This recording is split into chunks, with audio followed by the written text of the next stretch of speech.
BCom part first के विद्यार्थियों, पिछले लेक्चर में सांख्यिकी में अपन ने स्टैटिस्टिक्स में आप लोगों को ये बताया कि फंक्शंस ऑफ स्टैटिस्टिशियन क्या होता है और फंक्शंस ऑफ स्टैटिस्टिक्स दोनों के ही काम होते हैं। स्टैटिस्टिशियन के काम होते हैं फंक्शंस ऑफ स्टैटिस्टिशियन, और स्टैटिस्टिशियन वो होता है जो स्टैटिस्टिक्स का काम करता है। इसके ऊपर अपन ने चर्चा करी थी। स्टैटिस्टिशियन करता क्या है? स्टैटिस्टिशियन समांकों का संकलन करता है, डेटाज और डेटा और फिगर में अंतर आप लोगों को मैंने बताया। वो डेटा संकलन का काम करता है। संकलन means collection of data. Then उसके बाद में एनालिसिस करता है, उसका विश्लेषण करता है, एंड इंटरप्रिटेशन करता है, उसका निर्वचन करता है। ये फंक्शंस ऑफ स्टैटिस्टिशियंस हैं। पर अपन ये देखें कि सांख्यिकी के क्या काम है। खुद सांख्यिकी के फंक्शंस ऑफ स्टैटिस्टिक्स, इसका ऊपर भी अपन ने चर्चा कर ली थी। मोटे मोटे इसके फंक्शन हैं वो मैंने आप लोगों को बता दिए थे। एक बार इसको पुनः दोहरा देते हैं। स्टैटिस्टिक्स में तथ्यों का उचित प्रस्तुतिकरण होता है, प्रेजेंटेशन ऑफ द फैक्ट्स। दूसरा काम होता है जटिल तथ्यों को सरल बनाना, जो कॉम्प्लिकेटेड फैक्ट्स हैं उनको सिंपल बनाना। देन वर्गीकरण और सारणीयन, क्लासिफिकेशन एंड टेबुलेशन, जो डेटाज हैं उनको अलग अलग वर्गों में बांटना, उनको क्लासिफाई करना और उनको एक टेबल के रूप में प्रस्तुत करना, ताकि आगे के जो कार्य हैं वो आसान हो सकें। और अगला कार्य उसका होता है तुलना करना स्टैटिस्टिक्स का। स्टैटिस्टिक्स से हम तुलना कर सकते हैं, नीति निर्धारण कर सकते हैं, और विभिन्न तथ्यों के जो माध्य हैं, विभिन्न जो फैक्ट्स इकट्ठे किए उनके माध्य, और माध्य का मतलब मीन कह सकते हैं। तथ्यों के जो मध्य हैं, आपसी संबंध का अध्ययन करना, उनके मध्य आपसी संबंध क्या है, इंटर रिलेशन, तो एक दूसरे से संबंध क्या है वो काम करना। और फिर उसके बाद में परिकल्पना बनाना और परीक्षण करना। परीक्षण करना होता है टेस्ट करना, और परिकल्पना बनाने का मतलब इसको इंग्लिश में कहेंगे मेक ए हाइपोथेसिस। किसी भी चीज़ के बारे में अपन कल्पना कर लें कि ऐसा होगा, वो हाइपोथेसिस है, वो परिकल्पना है। तो परिकल्पना करते हैं अपन, और फिर परिकल्पना जो करी वो परिकल्पना सत्य के कितनी करीब है इसका परीक्षण करना। ये हो गया hypothesis and test of hypothesis. फिर इसी तरह से सांख्यिकी में कार्य होता है पूर्वानुमान लगाना। पूर्वानुमान लगाना बहुत ज़रूरी है। सांख्यिकी में ज़्यादातर पूर्वानुमान लगाए जाते हैं जिनसे अपेक्षा की जाती है कि वो सत्यता के करीब होंगे। तो ये तो हुए कार्य functions of statistician and functions of statistics. मैंने आप लोगों को ये कह दिया है कि आप लोग पुस्तकों की व्यवस्था यथाशीघ्र कर लें और साथ साथ में उसका अध्ययन भी शुरू कर दें, ताकि आप लोगों को दिक्कत नहीं आए। जब साथ साथ पढ़ते हैं तो सारी चीज़ें बहुत अच्छी क्लियर हो जाती है। मेरे ध्यान में ऐसा आया है कि कुछ स्टूडेंट्स इंग्लिश मीडियम के भी हैं, लेकिन यहाँ पर ज़्यादातर हिंदी मीडियम के हैं। इंग्लिश मीडियम वालों को मैं ये कहना चाहता हूँ कि वैसे सांख्यिकी में जो अपन न्यूमेरिकल करेंगे, जो प्रश्न करेंगे, वो सारे के सारे इंग्लिश में ही होते हैं। और इंग्लिश भी कोई इस तरह की इंग्लिश नहीं है कि आप लोगों को किसी तरह की समस्या आए। तो ये दिमाग से निकाल दें। हिंदी वाले भी निकाल दें कि हमारे इंग्लिश में दिक्कत आएगी, और इंग्लिश वाले निकाल दें कि हमारे हिंदी में दिक्कत आएगी। चूँकि अपन सारे इस एरिया में रहते हैं तो ऐसा नहीं हो सकता कि अपन हिंदी से भी परिचित नहीं हो। मेरी कोशिश ये होगी कि हिंदी और इंग्लिश का एक मिक्स रेशो में अध्ययन कराया जाए, हिंदी भी काम में ली जाए और इंग्लिश भी काम में ली जाए। इसलिए आप लोगों को कोई दिक्कत नहीं आएगी, बशर्ते आप लोग स्वयं अपना ख्याल भी रखेंगे, आप बुक की व्यवस्था करेंगे और नियमित रूप से अध्ययन करेंगे। उसके बावजूद अगर किसी को कोई दिक्कत आती है तो अपन उसके ऊपर आप लोग मेरे से संपर्क कर सकते हैं, अपन देख लेंगे और संभावनाएं चल रही हैं कि क्लासें लगें तो उस टाइम तक देखते रहेंगे। फिलहाल आप लोग इसकी थ्योरेटिकल पोर्शन चल रहा है, न समझने वाली कोई बात नहीं है, आप लोग अध्ययन भी करें। चलो ठीक है, थोड़ा और आगे चलते हैं। तो उसके बाद में फिर आपसे अपन जब ये सब्जेक्ट ये पढ़ रहे हैं स्टैटिस्टिक्स, तो आप लोगों को कोई ये पूछ सकता है कि इसका, क्योंकि आजकल परीक्षाओं में छोटे प्रश्न भी आते हैं, छोटे प्रश्न आते हैं तो वो छोटे 2-2 नंबर वाले क्वेश्चन हैं। कहीं भी ये पूछा जा सकता है कि सांख्यिकी का महत्व बताइए, इम्पोर्टेंस ऑफ स्टैटिस्टिक्स। वैसे मैंने आप लोगों को ये कहा है कि स्टैटिस्टिक्स अब ऐसा कोई क्षेत्र नहीं है जहाँ सांख्यिकी काम में न आती हो, तो लेकिन फिर भी पॉइंट वार, बिंदुवार उसका वर्णन करने के लिए आप कुछ बिंदुओं को काम में ले सकते हैं। जैसे राज्य और सांख्यिकी, और राज्य का मतलब एक तरह से सरकार है, और वहाँ पर राज्य द्वारा नीतियों के निर्धारण में आप लोगों को पता है कि गवर्नमेंट पॉलिसीज बनाती है, और इन पॉलिसीज में ये है आजकल 5 वर्षीय योजनाएं बनाई जाती हैं, पंचवर्षीय योजनाएं अपने भारत में चल रही हैं।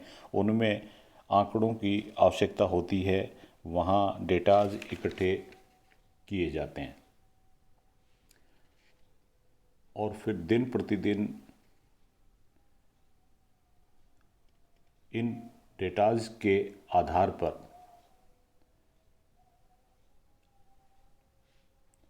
इसके लिए, इसके विश्लेषण के लिए बहुत सारे व्यक्ति जुटे होते हैं जो इन आंकड़ों को एकत्रित व उपयोग करते हैं।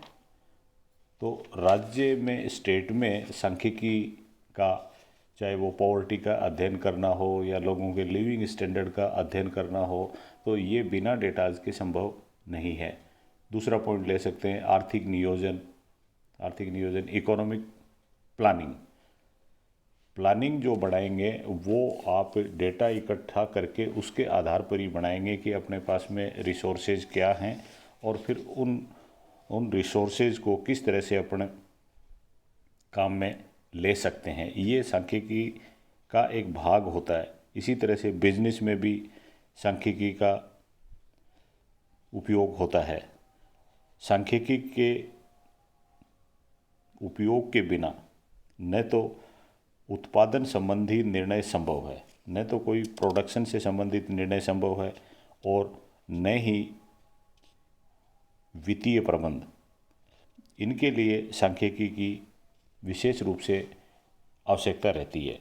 जैसे मटेरियल पर कंट्रोल करना है, क्वालिटी पर कंट्रोल करना है, कार्मिकों पर पर्सनल एडमिनिस्ट्रेशन का मामला है, कार्मिक प्रशासन का मामला, इन सारे क्षेत्रों में सांख्यिकी का उपयोग होता है। फिर उसके बाद में आजकल बैंक और बीमा कंपनियों, हर जगह डेटाज के बिना कहीं काम होता ही नहीं है, और डेटा जब आ गया तो सांख्यिकी साथ में आती है। फिर ये सारी बातें आप लोग डिटेल से पुस्तक में देख भी लेंगे, और फिर अपन ये देखते हैं कि इम्पोर्टेंस तो है। इम्पोर्टेंस के बारे में आपने देखा कि बैंक, बीमा, प्लानिंग, गवर्नमेंट, हर जगह डेटाज के बिना काम नहीं चलता है, इसलिए इसकी बड़े स्तर पर आवश्यकता होती है।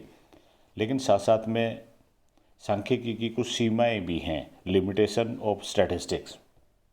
सांख्यिकी की अपनी कुछ सीमाएं हैं। सीमाओं का मतलब कुछ दोष भी कह सकते हैं, कुछ कमियां भी कह सकते हैं। तो शॉर्ट में आपको ये पूछा जा सकता है कि सांख्यिकी की सीमाएं क्या हैं, कमियां क्या हैं, दोष क्या हैं। तो उसमें सबसे पहले आप लोग बता सकते हो, सांख्यिकी गुणात्मक तथ्यों का अध्ययन नहीं करती। मतलब ऐसे जो फैक्ट जो गुणों से संबंधित होते हैं उनका अध्ययन नहीं करती। जैसे ये कहा जाए कि एक्स स्टूडेंट बहुत ज़्यादा होशियार है। अब ये इसका सांख्यिकी में कोई मतलब नहीं है। जब तक इसको आप संख्या में व्यक्त नहीं करेंगे तब तक इसका कोई मतलब नहीं है। तो ये पहली सीमा हो गई कि सांख्यिकी गुणात्मक तथ्यों का अध्ययन नहीं। जो तथ्य केवल गुणों से संबंधित हैं, वो सुंदर है, वो होशियार है, वो ईमानदार है, इनका सांख्यिकी कोई अध्ययन नहीं करती जब तक इनको फिगर्स में व्यक्त या समंकों में व्यक्त नहीं किया जाता। उस समय तक के गुणात्मक तथ्यों का कोई महत्व सांख्यिकी में नहीं है। फिर उसके बाद में एक सीमा इसकी ये बताई जा सकती है कि सांख्यिकी व्यक्तिगत घटना का अध्ययन नहीं करती, यानी किसी एक घटना का अध्ययन नहीं करती। सांख्यिकी एक समूह का अध्ययन करती है पूरे का।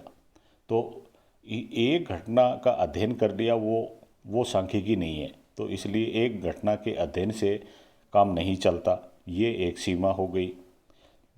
एक मेन जो या मुख्य सीमा आप लोग बता सकते हैं वो ये है कि सांख्यिकी के परिणाम औसत रूप से सत्य होते हैं।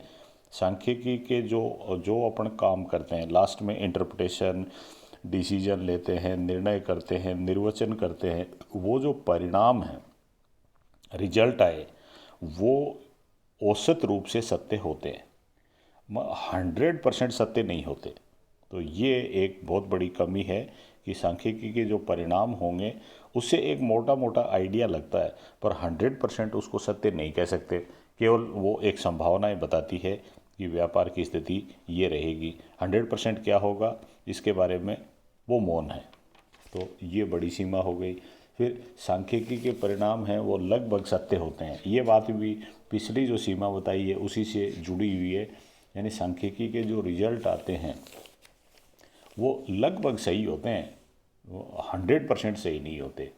तो ये आप लोग जान गए हैं, सांख्यिकी की ये मेजर सीमा है कि इसके परिणाम हैं वो औसत रूप से ही सत्य होते हैं।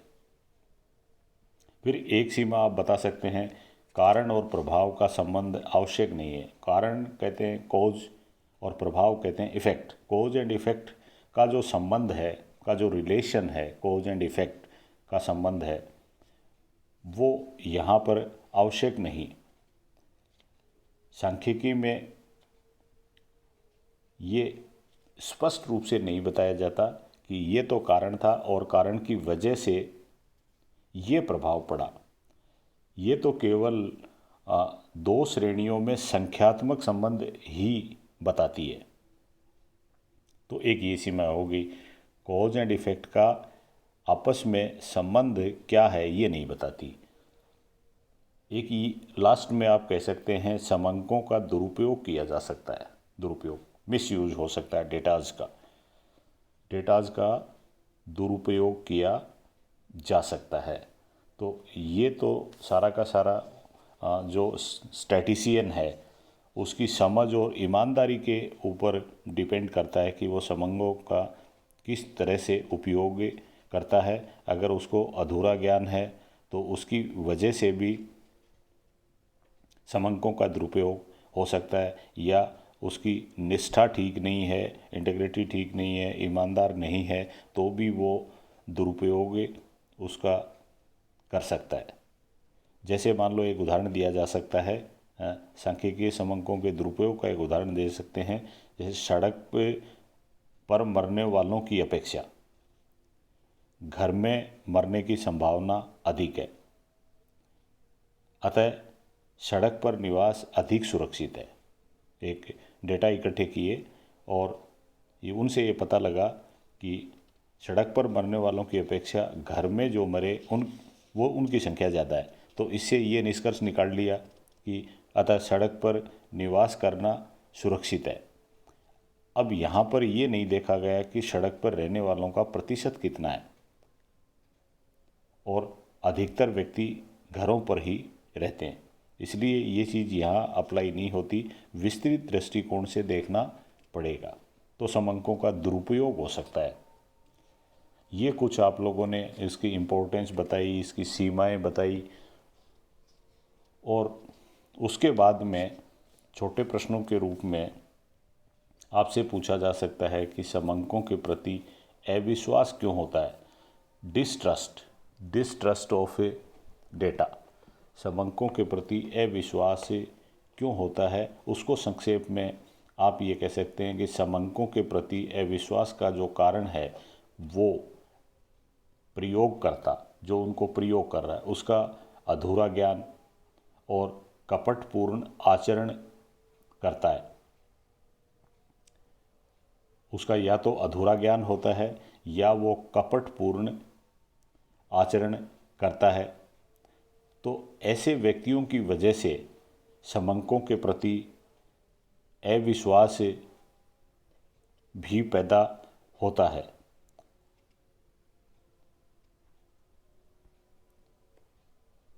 Thank you.